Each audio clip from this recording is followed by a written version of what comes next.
Hey, quick story for you here. We've seen it happen more than once here in the Twin Cities. A deal is moving along just fine, and then right before closing, a furnace issue, an electrical concern, or even a roofing question pops up. And suddenly things get stressful. That's exactly why we created our worry-free closing program at Twin City Heating, Air, and Electric. We send a licensed technician out to check the furnace, AC, electrical safety, water heater, and water softener, coordinate a roof evaluation with a licensed roofing contractor, and provide a full report on all the home's major systems. We can do this during due diligence or even before a home is listed, so potential issues get caught early. If you're a realtor or you're buying or selling a home, there's a simple way to keep things smooth. Twin City Heating, Air, Electric, built here, stays here. From working in his family's Chinese restaurant, to bartending, to becoming present-day owner of Twin City Heating, Air, and Electric, my father's true superpower is human connection. Now, he's on a mission to capture the most fascinating stories that make up the Minnesota community. You're listening to the Twin City Tales podcast. Today's guest is proof that some of the best businesses start with a simple question. There has to be a better way.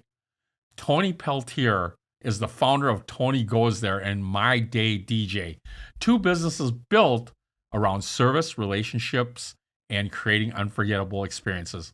What started as driving for Uber and Lyft turned into a thriving private transportation company serving travelers across the Twin Cities. And along the way, Tony discovered that people weren't just looking for a ride. They were looking for someone they could trust. He's also built a successful DJ company, combining his love of entertainment, dance, and connecting with people into a business that helps create some of the life's biggest memories. But Tony's story goes far beyond business. It's a story of entrepreneurship, family identity, resilience, and discovering who you really are. And here's what I've learned about Tony. He's one of those people who seems to know everybody. And after hearing his story today, you'll understand why everybody seems to know Tony.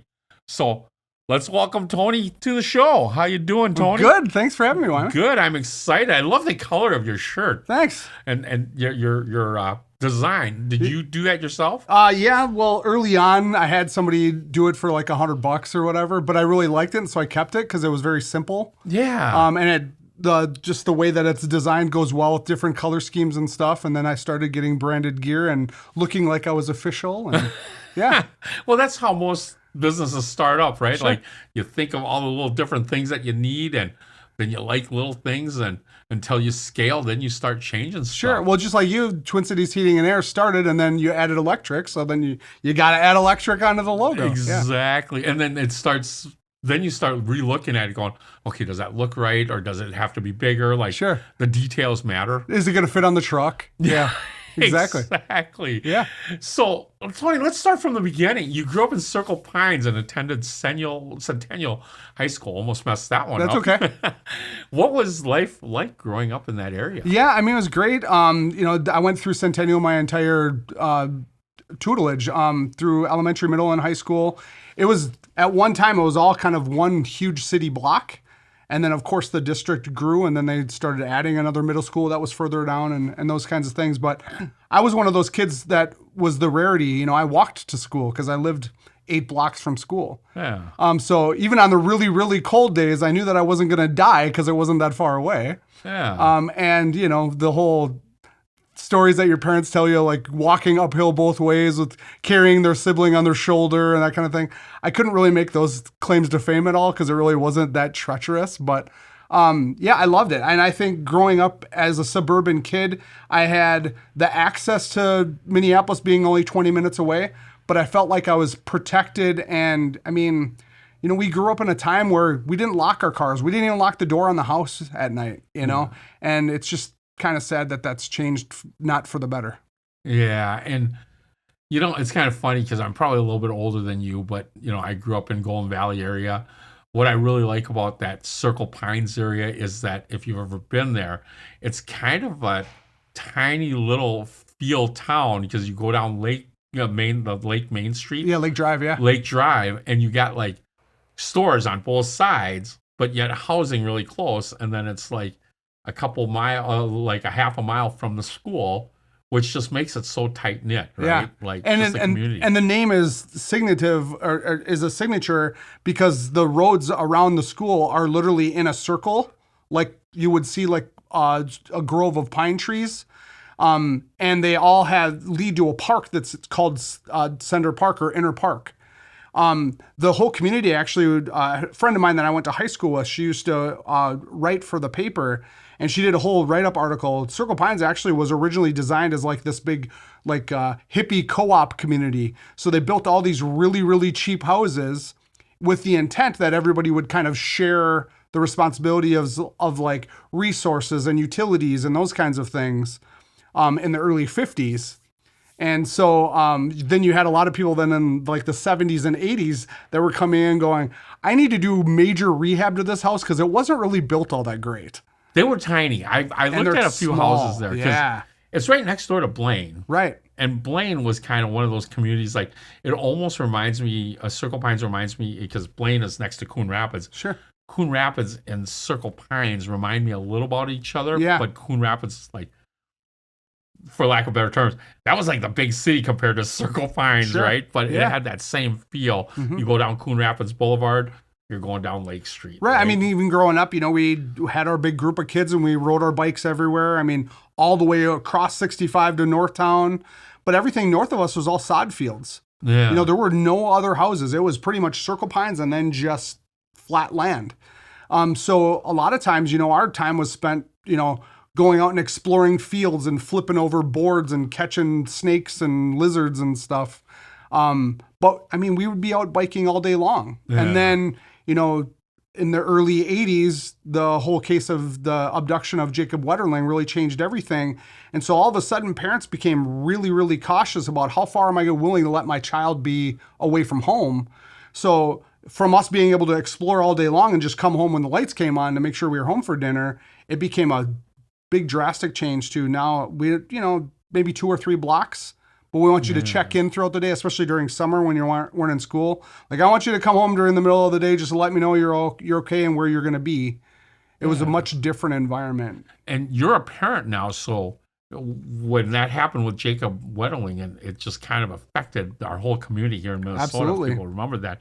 How did that shape your view of the world at that point, and now with your kids? I think, that whole situation, if I remember correctly, it was him and 2 of his friends. So there was a group of 3 kids riding their bikes together, which any parent in suburban America would think that they would be safe, safety in numbers.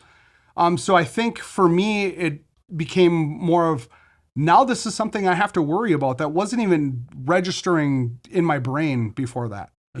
We just assumed that we were safe all the time because we would abide by, traffic signals. It's not like we were, taking risks of flying across the highway against a light or something. We were being responsible when we were riding our bikes, but we also had a big group of kids. A lot of times we were riding 8, 10, 12 kids all together going somewhere. So when that happened, I think it was just understanding that there was a possibility that could happen. Yeah. And that's the one thing that I feel like affected you and somewhat like how you develop business, right? Because when I think of Tony Goes There and things, I've known you for a few years now. Yeah. And I think of what an awesome product to be able to Tony Goes There for safety reasons. I mean, part of that I think is shaped maybe from Jacob Wetterling, Probably. right? Like, just having that on your conscience, or at least in your subconscious, of it's that second level of thinking. It's kind of like friends that I have that are, involved in their faith. Sometimes they're very involved with church, sometimes they're not. But I think at the very minimal level, it's raising kids to at least have that second level of thinking of, yeah, I can do this and it'd be fun, but who am I maybe affecting negatively by doing that activity or having that thought or saying that thing? And I think that that's the part that's probably transcended my life from the whole interaction or witnessing that real time of his abduction, was that there, in regards to women, that there's just not a lot of safety measures out there or people that are looking out for advocating for women from a male perspective and really truly trying to understand what that's like. If I take a Lyft or an Uber by myself, I don't ever feel like I'm I'm in harm's way. Or if somebody gets a little shady with me, I feel like I can defend myself pretty well. Right. But I don't feel like what I've heard from women as far as really having that spidey sense is the best way I can describe it, of just kind of being aware of your environment and understanding that your gut feeling drives everything and that you should always trust that. And I've heard from probably 3/4 of the people that I drive of every time that they're with a driver, there's something that might be a little bit off. Maybe it's just that they don't help them with their bags at the airport. Maybe it's that they're, passing a line. They're trying to come onto them. Maybe it's they don't know how to shower. Their car's a mess. It's other things that can be trigger points because you just don't feel safe. You feel like you have to be guarded no matter what. And I think that's not something that affects men in general if we're traveling by ourselves. Right. It just doesn't cross our mind. So I think that there's a lot of similarity to the whole Jacob Wetterling thing, with then that having a transcendence in the later life of just having that awareness of, I didn't know that was an issue, but now I do, and it's my responsibility to address that. That's really interesting that you say that, because everybody that I've talked to that use your services, which is quite a few people in the Metro North Chamber, they've always, that's one of the biggest reasons why you found a niche that really makes it happen for you. Sure. And your business. But let's even go back a little bit before that. Yeah, sure. Before becoming an entrepreneur, a serial entrepreneur at that, because of my day DJ. What did you think your career path was going to be like? Was there a young Tony that dreamed about something completely different of what your career would look like? Maybe something completely different, but not owning your own business, or has it always been owning? No. Owning my business was something that came on later. I think part of that was, well, especially with the driving business with Tony Goes There, is understanding that there needed to be somebody advocating for women. But long before that, I think my perspective, like even if I go back in like junior high school age, I had a good friend, his name's Mike, and him and I got a couple of other guys together, and we had our own little garage band, and we messed around, and just, we really didn't play gigs or anything, but his dad had a band that he was a part of that did cover songs and stuff. So he always had his dad's music equipment that we had access to. And so we started doing makeshift radio shows over at his house. On weekends, we were part of the same Saturday bowling league and those kinds of things. And I think that was what caught my interest towards the end of high school, of not really understanding what I wanted to do. He told me, well, I'm going to go to Brown to go study radio and TV broadcasting. And I thought, well, I don't really know what I want to do, so I'm just going to follow you there. So I ended up going to Brown, and it was one of the best decisions I ever made, because I really felt like that's where I needed to be. I felt like that was my interest.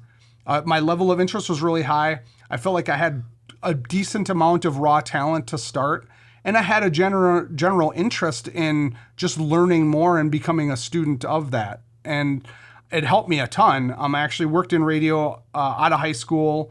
But I think overall, the baseline was it just helped me be a better communicator. Yeah. Because in radio, it's such an intimate medium that a lot of people feel like radio is just people talking at you. But more often than not, it feels like you're part of the conversation when you're the listener. Even if that person on the radio can't hear your opinion, especially if it's something extreme and they're talking about sports and you're like, want to throw something at your radio because you don't agree, or, somebody's some passion. Yeah, that passion, exactly. And I think if you're aligning your passion with your talents, that's where everybody, I think, strives to be. And so if I have the opportunity to do that, why would I not take that? That makes a lot of sense. I never thought I'd be doing a podcast, but that's something like radio, right? Sure. And you make a really good point. I think, people that I've talked to that listen to the program really feel like they're a part of the conversation. They can, like you and I talking about this, they can go, oh, I feel that.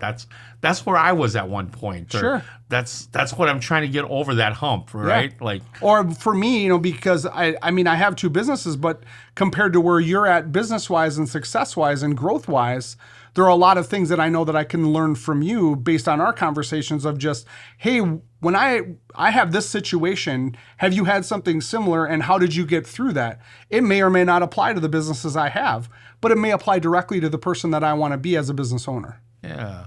Yeah, that makes sense. And even me to this day, I still look for help from guidance from either other mentors or coaching. I don't think you ever get over that. And Sure.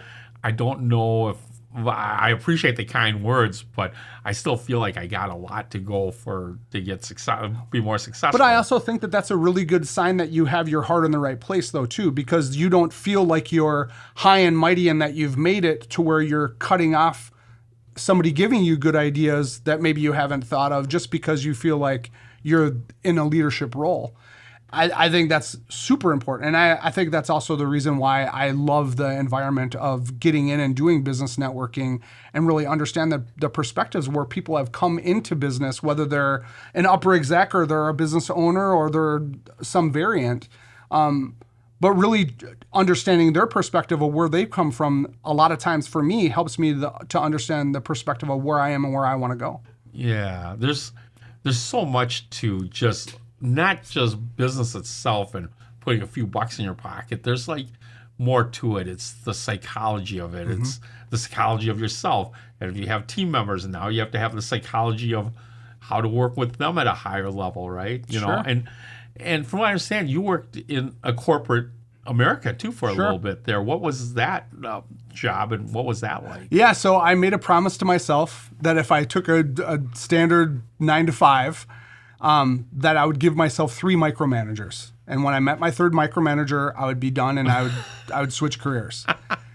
It took 20 years, but it happened. And I think it was at the perfect time where I was looking for something different. I felt like I was underpaid for what I was doing. I was offering solutions, but not getting credited for them.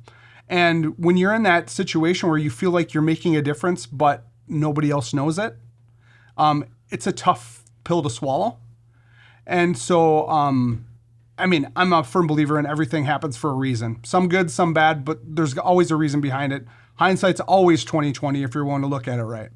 And so for me, understanding the perspective of being a part of a team environment in a corporate setting, or especially in a corporate hierarchy, it gave me an understanding of what is my place, what is my role, and where do I want to be? And I think that helped me a lot when I was really putting like the basic structure together to start my own driving business.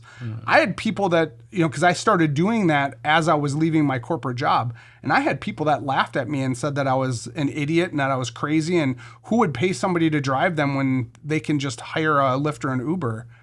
And I think the perspective that was lost on that was that people want a relationship. They want somebody they can trust and rely on. They don't want just a driver to bring them from point A to point B. They want somebody that they can get to know. And I think, my number one client right now, next week I'll be doing my 200th ride with her. Over the last 8 years, she was one of my first clients. Yeah. She's met my wife. She's met my kids. We've gotten together and done dinner. They've treated me to a steak dinner for the holidays as a thank you for driving them. Like that doesn't happen with just a casual relationship. Oh, for sure. And that's what you built your business of Tony Goes There around, which is super cool. And I think, when I talked to you the times before, the one thing that I kind of got out of you, which I feel like and it's not completely like word for word, but I feel like sometimes us entrepreneurs, us business people, because I came from a small corporate America. It's not really corporate, but they are now. But Centerpoint Energy Madagascar, right? And as an employee there, it's hard sometimes because, especially when you have that free spirit mindset or that entrepreneur mindset, when their mentality is just shut your mouth and know your role, to quote The Rock, right? From wrestling. Yeah. That's what they expect you to do. But I think as entrepreneurial spirit, like, how can I make it better? Kind of like what we talked about. What can I make different about that, right? Yeah, and if you're not in a role where you're feeling you're empowered, or even worse off, you have a supervisor or a manager that wants to steal your thunder and call it theirs, it's very disheartening. Yeah. And how do better leaders try and create environments that don't create that, right? Right. That's the million-dollar question sometimes as an entrepreneur. So one of my best mentors that I actually had in corporate America, he was our director at the time. He taught me 2 really great lessons. The first one was the higher you get up the hierarchy, the harder decisions you have to make with less information. And he said, so if you think about that, when you're reading, news articles in the paper about execs at some of these big companies that completely feel like they dropped the ball on something, try to understand perspective that and I say perspective a lot, that they sometimes are put in a really, really hard position where they're picking the least poisonous decision that they can, and that they're under the gun and under a deadline, I think some of that you just never hear because you're a frontline contributor.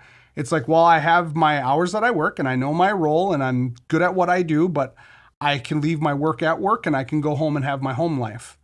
And it's a much different thing when you become an entrepreneur, because sometimes you feel like you're always on. You're always tethered to that in some way.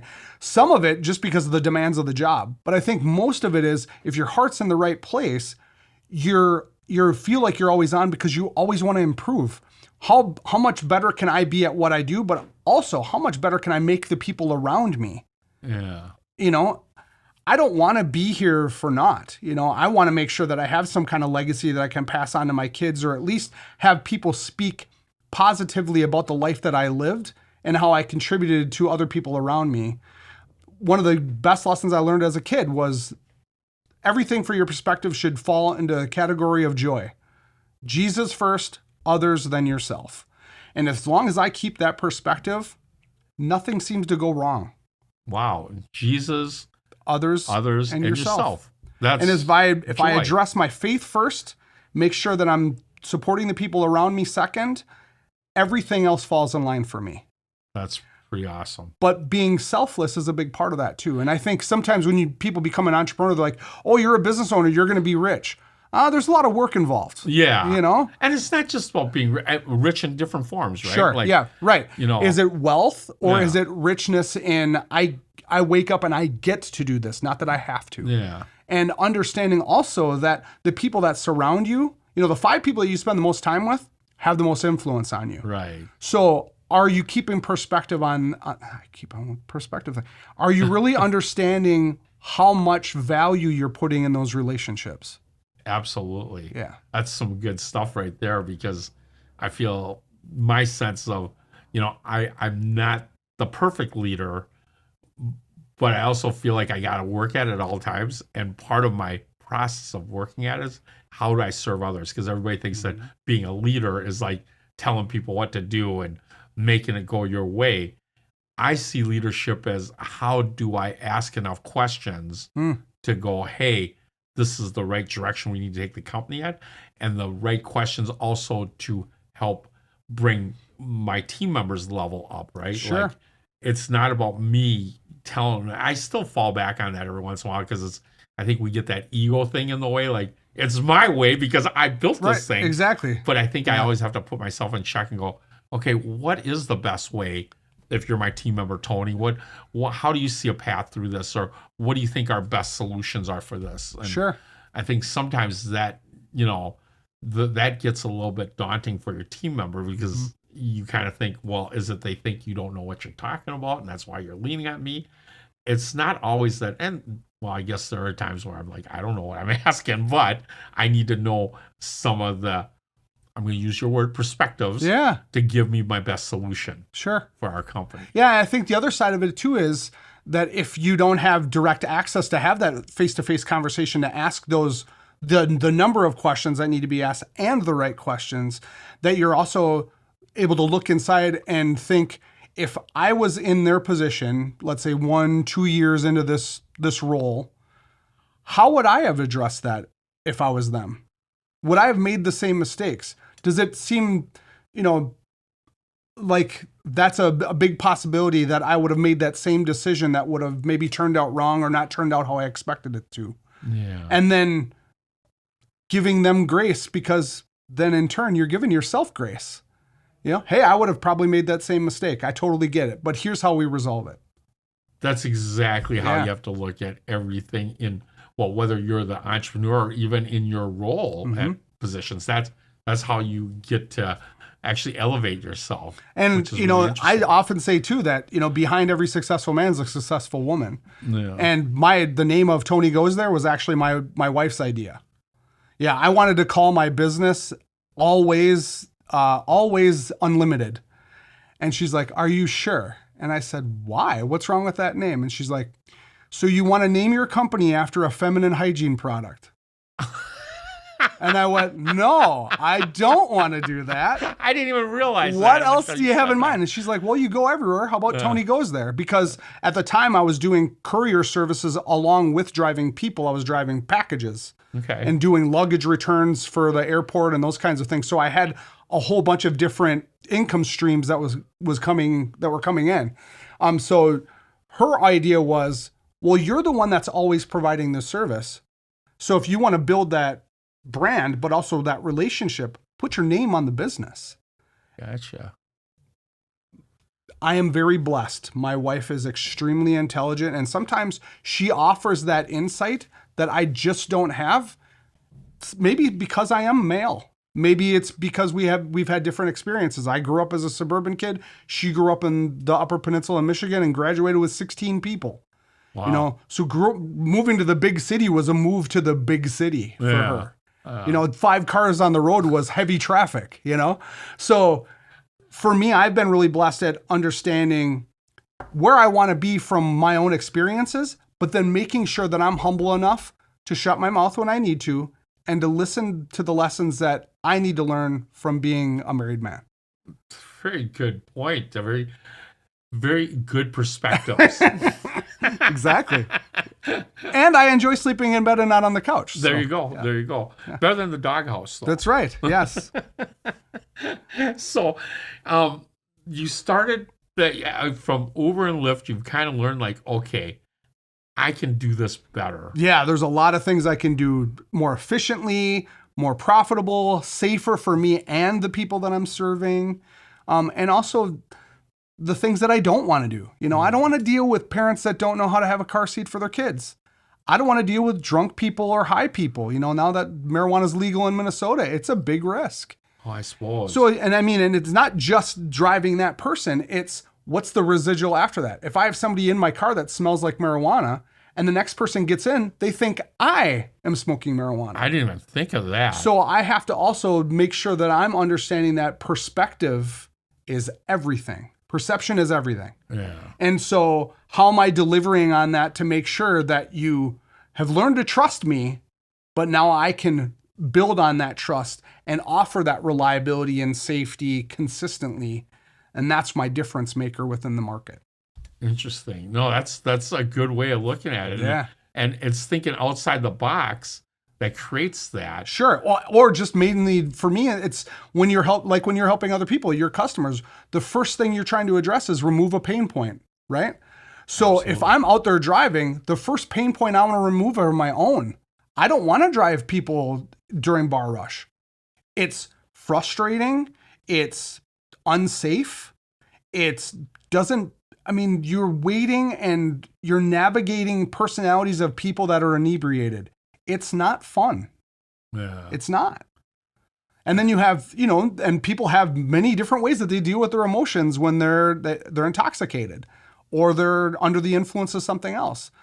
I want to make sure that I'm dealing with level-headed, responsible people because level-headed, responsible people are good for repeat business. Yeah. Oh, absolutely. And that's a great way to create your business model. And earlier I said that you're kind of a serial entrepreneur, which is interesting that you say that because yes, you are dealing with a lot of, I hate to say it when I used to bartend, probably why I don't drink, because one of the things I always says is like, there's a lot of idiots that come in. There's a lot of idiots that take Uber and Lyft, right? Mm-hmm. But then you throw a couple drinks in them. You know what that makes them? Drunken idiots, right? Yeah. And that's the one person I don't want to be is that drunken idiot. Right. But yet, I find it interesting that because you've built what you're passionate around on the driving, the Uber and Lyft, but you also know what you don't want is the drunks that you. So your business model with your driving of people is, hey, I do it 5 days a week mainly. I'll do it on the weekend, but I want people who are sober, that think clearly and everything. But your second business is the My Day DJ, which is interesting because when you're DJing, and I know Dan used to DJ, and the weddings and stuff like that, you get a lot of drunk idiots coming up to you. You have can. to deal with. The nice thing I think with the comparative though is that if you're, let's say for example, for an event, for a wedding in particular, you're in a enclosed environment. So I'm not in a moving vehicle having to deal with drunk people that are potentially getting sick in my car, damaging my vehicle, trying to engage in other activities. I'll leave it at that. They're a little bit more civil, I think, if they're at like a rented hall, because there's a line there. Yeah. And if you cross a line, you're probably going to be asked to leave, you know? My whole protection in that situation is just making sure nobody damages my equipment. Yeah. And how I can do that is by making sure that I build a pretty good border around myself to where I have that buffer of space between me and the person. And then also understanding what's the perspective, what's the idea behind how the married couple wants that event to go. You know, do they want to have a request list? Do they not? And establishing that up front, I think also helps out with communication before people get drunk. Yeah. I've also feel like the weddings that I've done lately, I really haven't had anybody get completely out of hand. You know, and I think a lot of it has to do with there's just this, I don't know, I feel like this air in the room of I don't want to be that guy or that girl that is remembered for the next 15 years as the one that ruined the wedding, you know? Yes, but they didn't truly ruin the wedding because that is a memorable moment for the rest of that bride and groom's life. And again, it's, you know, if they're really conservative, that's probably something really, really huge. Yeah. If they're not and they're expecting it to go full on party, then that's another thing. Because that's always fun to go back and go, you remember our wedding? Right. that happened? Man, you talk about it for years. Oh, gosh, yeah. And I mean, I think as long as you come out of it where nobody is hurt or injured, you know, and nobody's feelings get seriously hurt, then you move on, you know. You have fun. Yeah, and so I love this about you because I think there's people that are out there listening that are going, okay, what can I do for a business, right? And Sure. obviously, like, you can create one business and it's really more just like, it's a niche. But how do I also supplement that with another business? And you've kind of figured that piece out. Sure. Yeah. With driving, there's not a lot of demand, especially for the business travelers that I drive for Fridays and Saturdays as far as travel to and from the airport. And most of the medical rides for people that I drive, they're not scheduling appointments on a Friday and most clinics aren't even open on a Saturday. Right. So it just leads itself to having an opening in my schedule that's consistent that I can fill with something that I'm good at and I'm talented at doing. And that's not me tooting my own horn, but through going to broadcast school, I did over 100 weddings for another business. Yeah. But I made peanuts. And I had always had that in the back of my mind that later on, if I had the opportunity, I wanted to own my own business doing the same thing. Not only with being able to make a better profit, but also being able to do it the way I want to do it. Having more freedom for me to really, you know, dig in and say, let's look at fully at what you want for your event and let's try to deliver on everything that you want. And then let's back that up and say, now let's make sure we get everything you need. And I think just having those conversations leads to a better outcome because there's no mystery. There's no, oh, it's the 11th hour and something completely hit the fan. You know, yeah. I don't want to be a part of that situation. I want to make sure that we talked about it. And if plan A didn't work, that we have a plan B at least discussed. Yeah.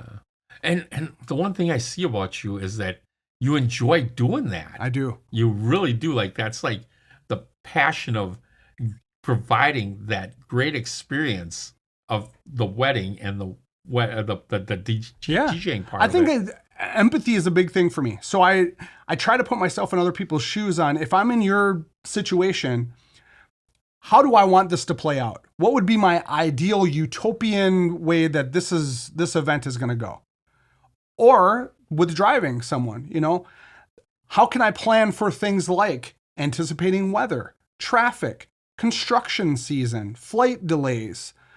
All of those things have to be a part of your overall plan to make sure that that you don't come across looking like you're an idiot. Right. Right. Like if I tell you that I've been doing this for 8 years, I should be able to deliver on the fact that I know what the heck I'm doing and I know what I'm talking about. And I think that in turn is what helps to then establish that, within network, it's well known that first you have to like someone before you can trust them. First you have to know them, then you need to learn to like them before you can learn to trust them. Right. And I think if you're going through that spectrum of know, like, trust, why would they not want to do repeat business with you? Right. It's not always the technical part of what you do. And I think it's also the trust. As a DJ, what if you don't hire me to DJ your wedding? Am I going to get all bent out of shape? No, but I know enough people where I could hopefully lead you in the direction of, well, what else is on your checklist? I know somebody that does flowers. I know somebody that does catering, at a very high level. I know a photographer that's reliable that you can count on and you're going to love your photos. Like, having those people in your back pocket are also essential too, because, hey, maybe I don't DJ your wedding, but I gave you enough options that really delivered on the other things that you needed and took away your pain points to where your friend or your cousin or your neighbor, you're going to mention me to them, and then they're going to hire me to DJ their wedding. Yeah. Or they're going to hire me to DJ their grad party or their reunion or 50th birthday party, those things. Well, you know what else I admire about your thinking too?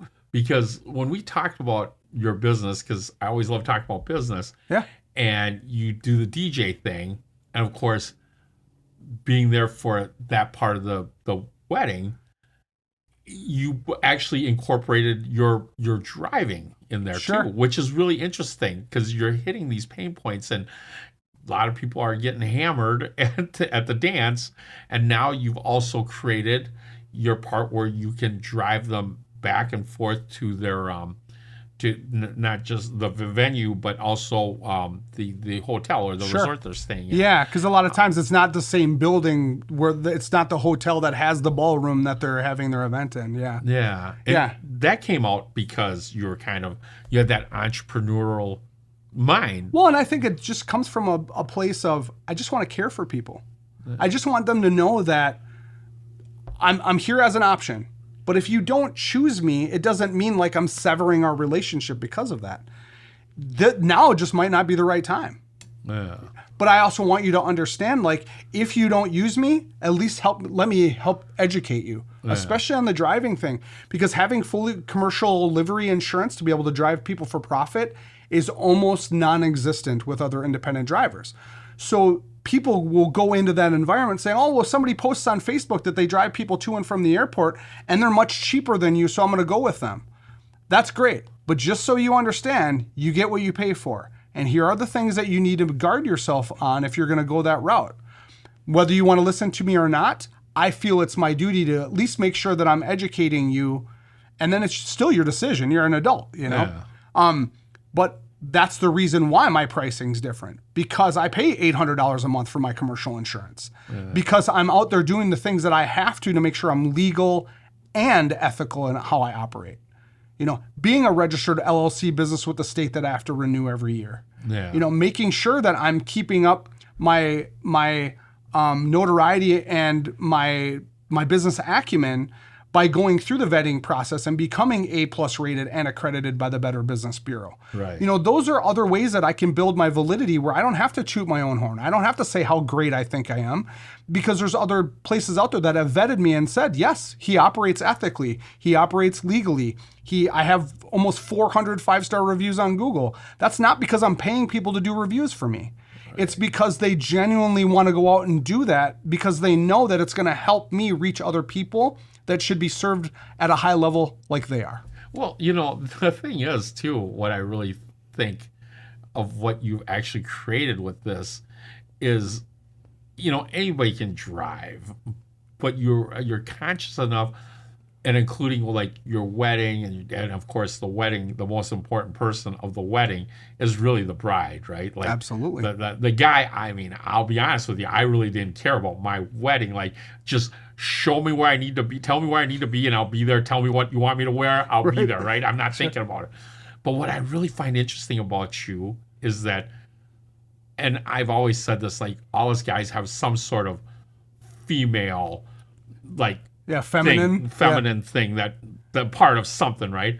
And I feel like you got the part of the female intuition, and that's what makes you so special in you doing your Tony Goes There.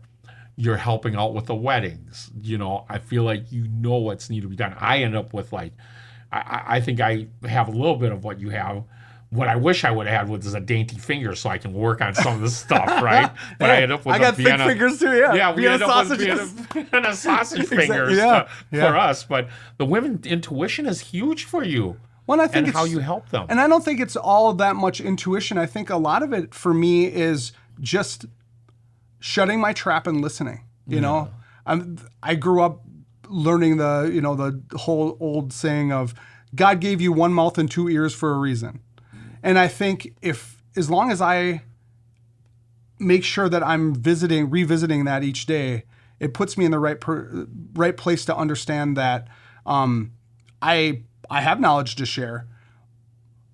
But if I'm serving other people, how do I know how to best serve them if I'm not listening to them? Yeah, which makes perfect sense. Yeah. And when you have, like in the case of Tony Goes There, my driving business, when you have a situation where a woman has been through a really bad situation with another driver, anything from just unprofessional, they were just a jerk face, to something that's of criminal nature, that place that void that I want to be able to fill as a business operator is, how can I have you get to the point where you can trust a strange man again? Yeah. Because usually what I've found is if they're allowing me to be, if I'm, gracious enough to be allowed to drive them more than one or two times, usually what I found is like that third or fourth, maybe the fifth ride, if they've had a really bad situation, that's about the time frame that it takes for them to go, okay, he's no longer, I don't have to feel threatened. I can relax.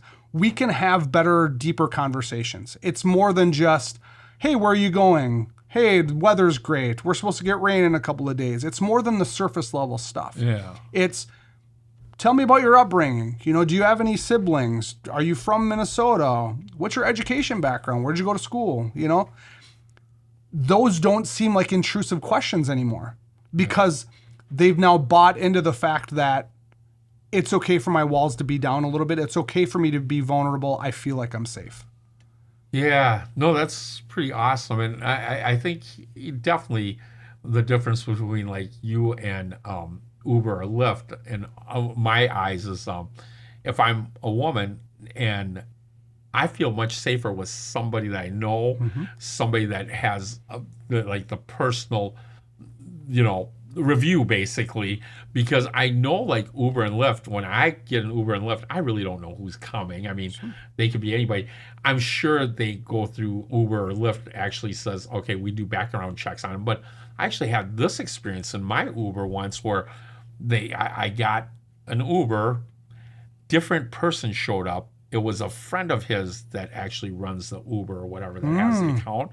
And I know they're probably not supposed to do that. Nope. But they ended up using their phone or whatever, and they're pretending like they're their person. But so you don't know if they've had a history, or it could be a felon that's coming to pick you up. And how do you really know, right? And right at that moment point, like you're not going to go, well, I'll just take a different Uber. Now it's kind of a pain in the keister because you got to figure out. Sure. So now you got to go with it. And now, it's like, and I think that's a different thought. perspective also for you as a male.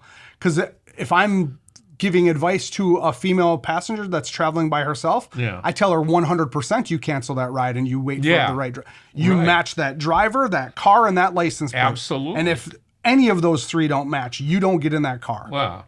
Well, and we should be thinking of as a guy side too, because I'm sure there's Jeffrey Dahmer people out there that I got to worry about. Well, and I think that there's also two things that you need to think of when it comes to specifically that type of scenario.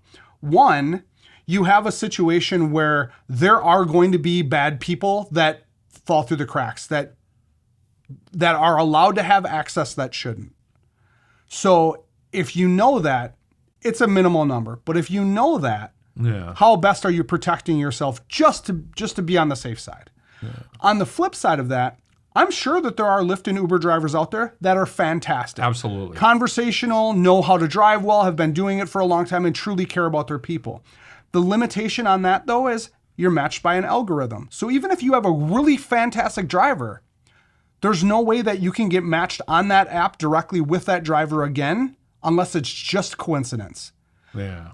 And where the law gets broken and where they overstep their boundaries as far as being an insured driver is then taking that to the next level and saying, oh, you really enjoyed me as your driver. Well, here's my personal cell phone. You can just contact me directly the next time you need a ride, which is great because you feel like you're comfortable with them. The only problem is if they're not on the app and they're not independently licensed and insured like I am, anything happens, both the driver and you as the passenger, 100% liable for any injuries or death or, I mean, even small things. You know, like what about if a situation from the driver's perspective? I give you my cell phone. You're like, hey, yeah, I'll call you tomorrow. You're like, yeah, I'll give you cash. And then as the driver, I drive you, bring you to the airport, and you get out and you're like, deuces. Good luck. How am I going to collect cash for something that's not an official transaction? We have no contract. Correct.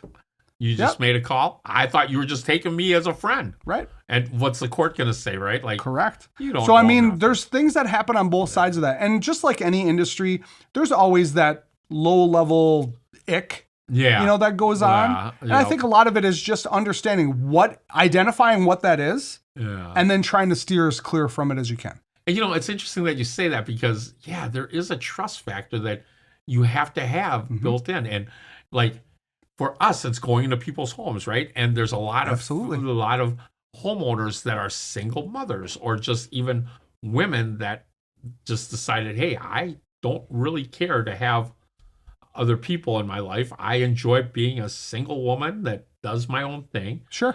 One of the things that we've done over the years that we've helped with that is if you call us to come out to do some sort of service at your house or even an install, they get a text with the technician's picture on it and their bio. Sure. So it actually does make a person feel a lot more comfortable. Absolutely. To have that. Yeah. Sure.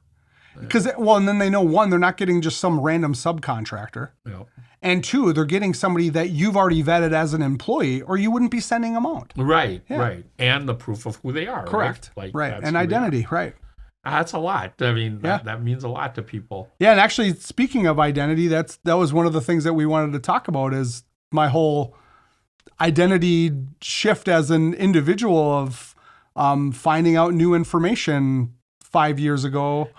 I was going to jump into that. I figured that we got a good portion of the business stuff and how you got to where you're at. I think it's fantastic. I love your story. And the one thing that I admire about you is you do have this entrepreneurial spirits but we're going to bring that back right after the break here. Perfect. Sounds great. All right. We're going to take one right now. Okay.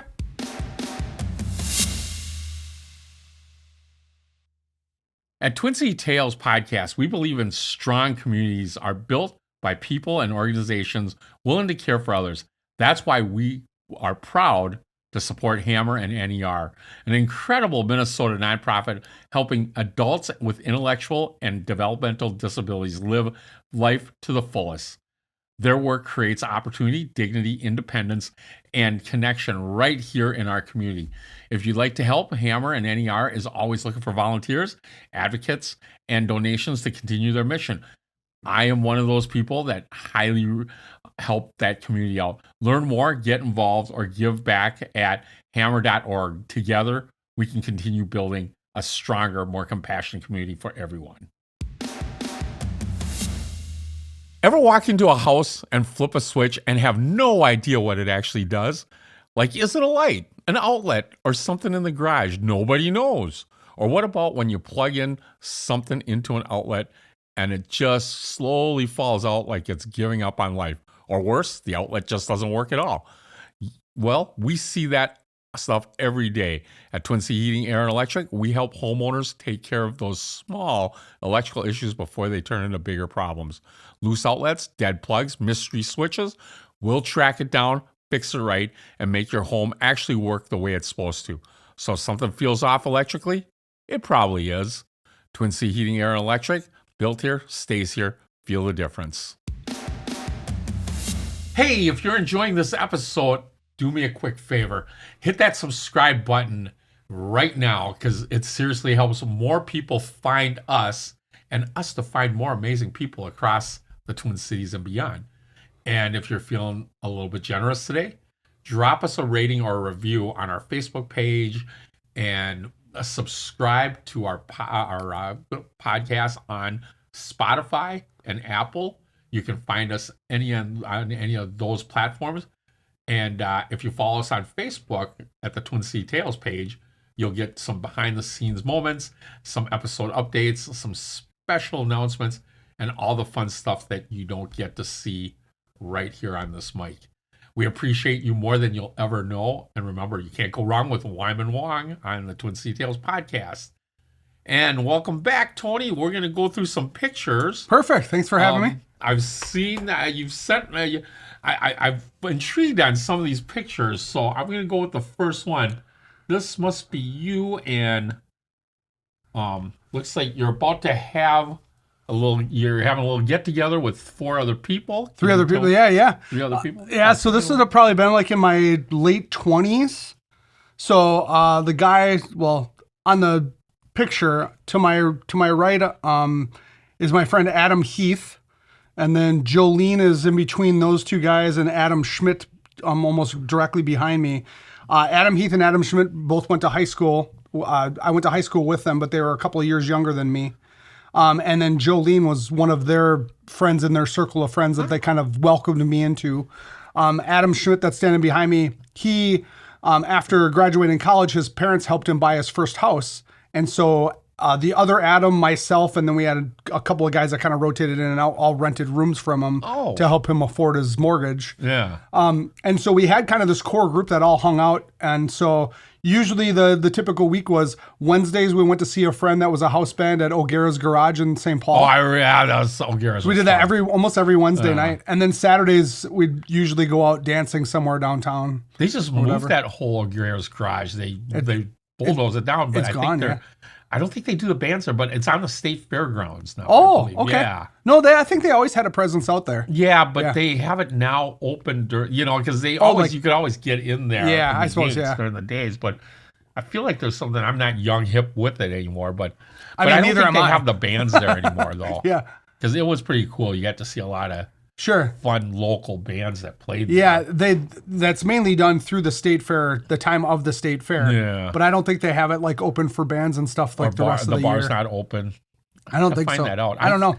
Yeah. I know the original O'Gara's, though, is definitely gone. Yeah. They were mulling it over for a while after COVID, but they just felt like financially they weren't going to be able to dig out. It was pretty hard. My guess is they were offered a pretty sizable sum to have that developed into a retail space and a hotel above it or whatever. There's like a grocery store there too. A lot of those places have gone away where they have live music, which is kind of sad. I think one of the places still around is the Bunkers. Bunkers, yep. Fine Line. Yeah. But even Fine Line was a little later venue. Sure. The other one in the St. Paul, that Minnesota Music or whatever. It's the Music Cafe? Yeah, the Music Cafe. Yeah. But you just don't see them around. Because I think before that, wasn't it? That's on Payne Avenue, isn't it? Yeah. Yeah, before it was called the Painkiller. It used to be a biker bar. Yeah. And then the other one was Seven Corners. Oh, right, on the U of M. Yeah, in the U of M. There was so much music there. Mm-hmm. And that old bar, Palmer's, they just shut down, too. Oh, okay. Yeah, they sold or something. But yeah, neat stuff back then. The only thing that's consistent is change, right? Yes. Yeah. So this is kind of a picture for you that for you must be special for you. Well, I shared it because I've had this really great weight loss journey as of late. I think I took my health for granted for far too long. Yeah. I just felt like, well, if I was somewhat active, I was fine. But I really never watched my diet at all. And up until a few years ago, thought I was fine. I had what I thought was a heart attack episode probably 2 years before I met my wife. And when I went in, the doctor said that, you're pre-diabetic. You really need to watch what you're doing with your sugars and stuff, And I thought, I'm invincible. I'm young. I'm fine. What do you know? I dance all the time. I'm okay. Well, then, 8 years after that, I was diagnosed as type 2 and really put things in perspective of, I have kids. I have a wife. I have a life that I want to be around and live. And I need to stop being such a bozo and stop taking things for granted. So, this is a photo that I have that reminds me of that time where I kind of, this is a pose, obviously. I didn't think I was all that cooler than everybody else, but I think it just for me of understanding where I was and where I've come from, it's a good file marker for me. That's pretty cool. Yeah, you look great. Thanks. It's I've known you for a few years, and yeah, I can tell you kind of. I had the same kind of thing, but I end up getting. Dan's probably gonna hate this that I say this, and I know Julie, kind of my wife, is like, yeah, you need to take care of yourself. But yeah, I was pre-diabetic for I want to say 10 years. Like every year I'd go get checked out. Now, yeah, you should eat a little less rice, kind of watch your sugars, stuff like that. And the first year when I found that out, I was just like, all right, I'll start being a little more conscious, And then the next year they're like, yeah, you're still pre-diabetic. But then after a while, I was just like, no big deal. But then 3 years ago, they said, yeah, it's full blown now. But they actually just kind of put me on some medications and stuff. It's helped. I dropped about 20 pounds, but I've kind of gone stagnant. But yeah, I don't know. I do probably have to start really taking better care of it. Well, and I think it's all about diet. For me, I have two different really, really driven sides of my personality. One is I'm a social butterfly. I love to network. I love to meet people. I want to learn all about you.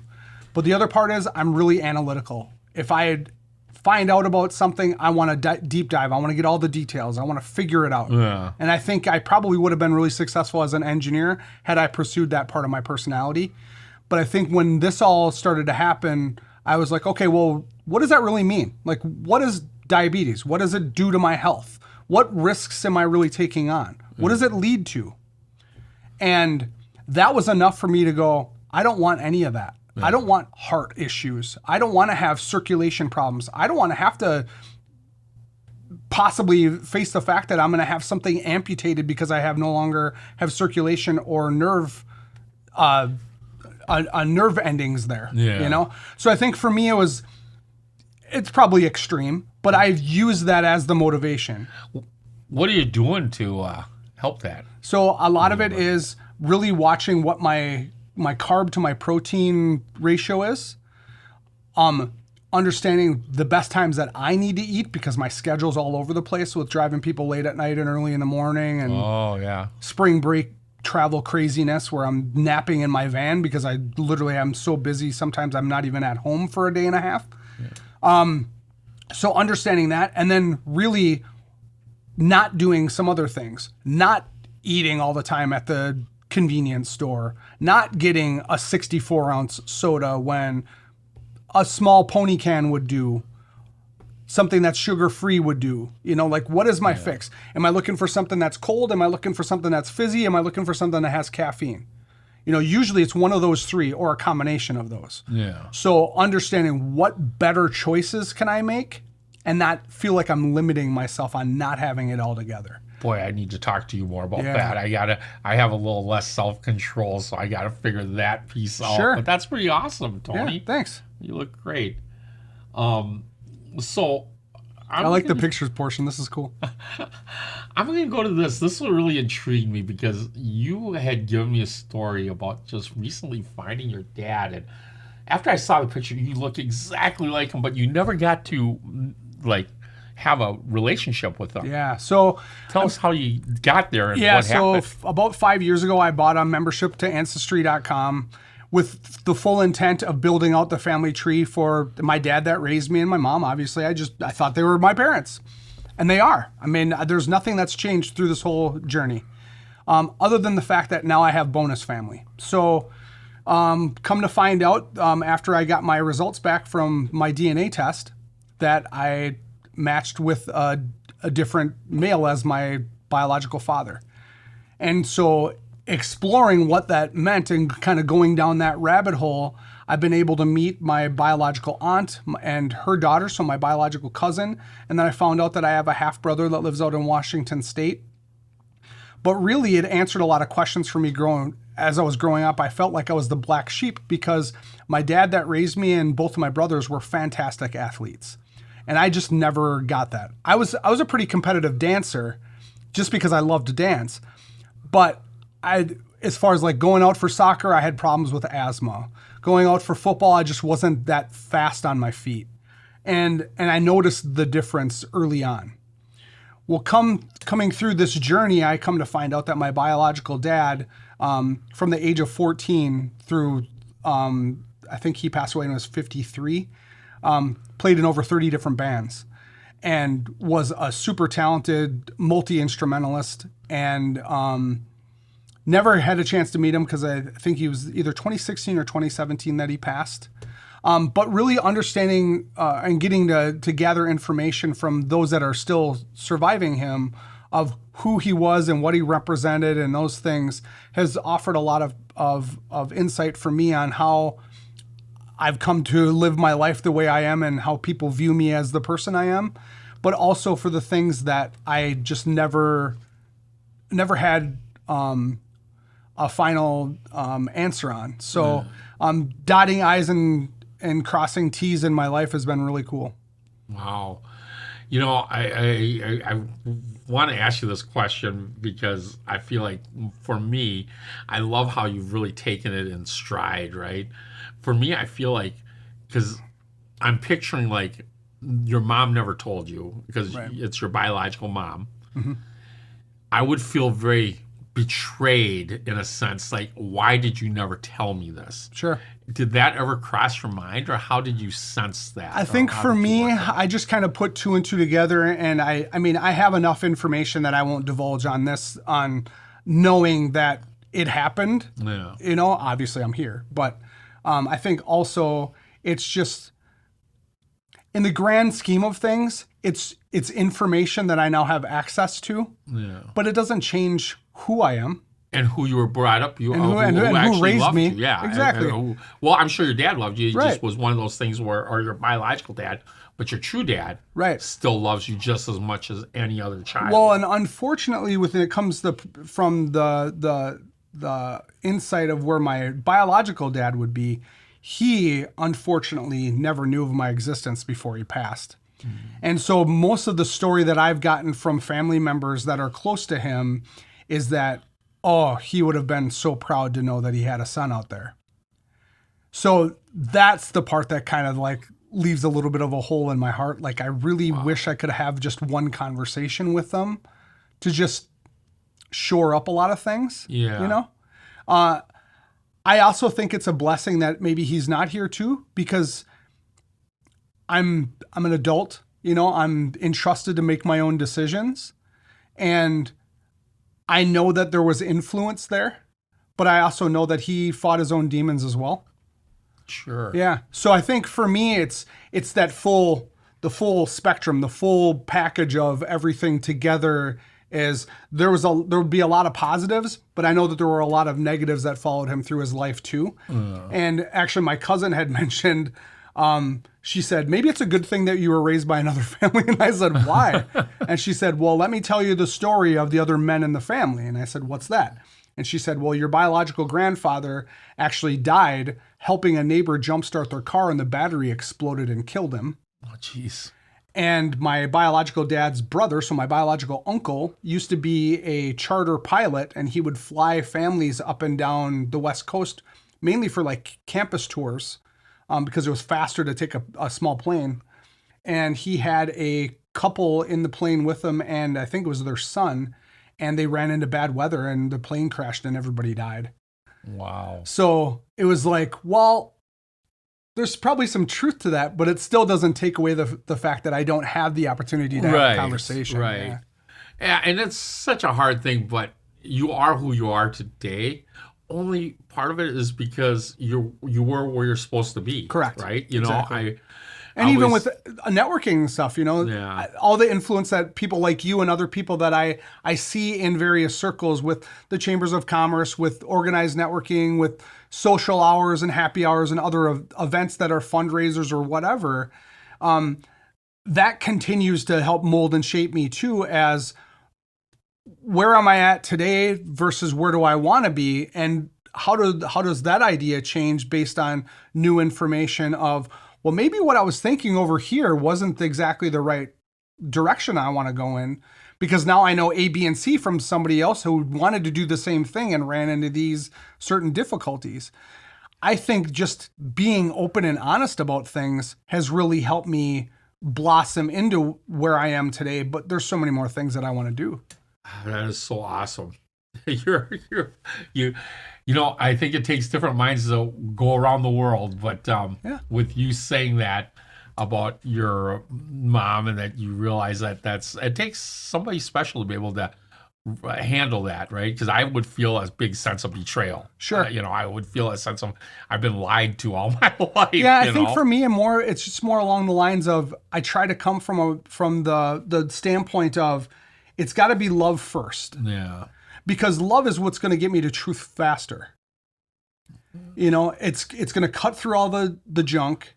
It's going to be straightforward, and it's going to get me the information that I need to make an accurate judgment.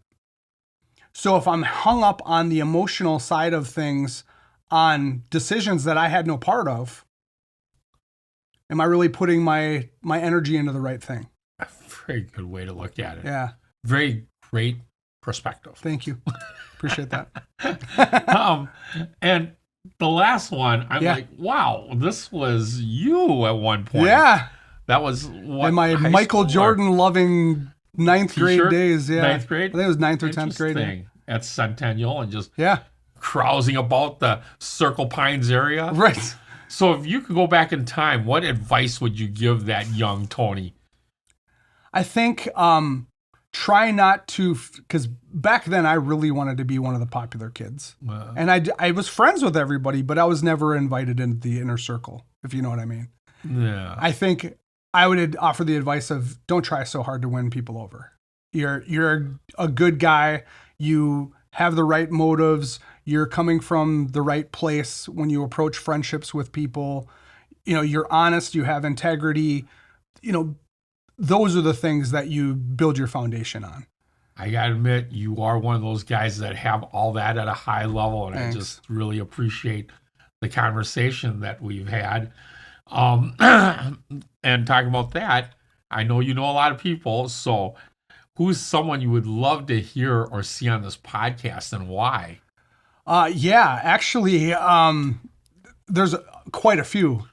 There's a lot of people that have had really great, an amazing positive influence on me as a business owner and as a person. But specifically a woman by the name of Jamie Fry. So she owns Down the Street Nutrition, which is an Herbalife shake Does shop. she own? Yeah. But doesn't she work with Garage Doors Plus? No. You're thinking of Sammy Peluso. No.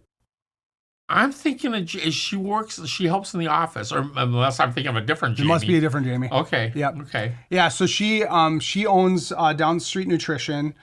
She has an awesome story of entrepreneurship too. She had a partner that had a purse shop in downtown Anoka for a while, and how perfect timing allowed her to move into another opportunity. But her husband is also a master chef, and his grandfather was a master baker. Oh, wow. And so he's found a way to use Herbalife products to make things like bagels and pizzas and flatbreads and stuff that she sells out of her shop as well. So it's really this awesome culmination of their marriage as well as a partnership in how they operate. And I think that she'd be a fantastic interview for you guys. That's pretty cool. And she works with her husband. Yeah. Wow. Yeah. So he's coming in a couple days a week early in the morning to make the bagels before they open. People don't realize how hard it is to work with family. And even like my wife, she's a big, for better or for worse, but not for lunch. Yeah. That's funny. So it's a lot of work. Yeah. before you go, Yeah. I have some parting gifts for you. Oh gosh, a bucket? Well, it's not quite a bucket Sweet. of salt, but we're gonna start with Okay. get a nice Oh, trophy a thumbs for up trophy. being amazing, How and about that? That's I awesome. appreciate you. Thank you Okay. very much. And of course, one of the Twin City Tales podcast mugs Okay. that we have, and of course, always one Chinese guy get a bucket of fortune cookies, give you a fortune the whole year long. Okay. Hopefully. And from a real Chinese guy too. If so. I open up a fortune and I don't like it, do I get to return it? That's perfect. Yeah, I can even trade you another one. This is great. Thank you. And just for a little Oh, appreciation, $25 to AMC movie theater. Perfect. Right up the street here in Coon Rapids. Hey, anything that helps finance a date night is good with me. Perfect. Yeah. All right. Well, I can't thank you enough for being on the show again. Yeah. If you want to learn more about Tony Peltier, you can actually go to his website, TonyGoesThere.com, and you can learn a lot more about him. Or visit us at the Twin City Tales Facebook page. We will post it on there.